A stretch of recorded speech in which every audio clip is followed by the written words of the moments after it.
আনুমানিক কত টাকা ধরা গেছে?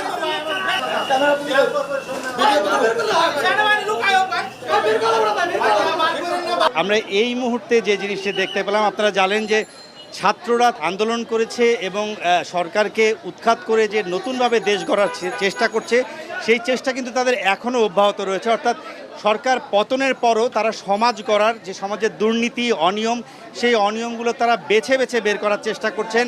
এবং এই মুহূর্তে যদি আমি বলি, মগবাজার এলাকায় তারা দুজন অপরিচিত ব্যক্তিকে নিয়ে এসেছেন এবং আপনি দেখেন ব্যাগের ভিতরে তারা কিন্তু নগদ অর্থ যেগুলো নিয়ে বের হয়েছে এবং এই যে টাকা, এই টাকার পরিমাণ আমরা দেখলে বুঝতেই পারি যে প্রচুর পরিমাণে টাকা। এবং এই টাকাগুলো তারা কোথা থেকে এনেছেন, কেন এনেছেন, সেটি সদুত্তর দিতে পারছেন না। এই টাকার কোনো রসিদ নেই। তারা একটি কোম্পানির নাম বলছেন যেটি ভৈরবে।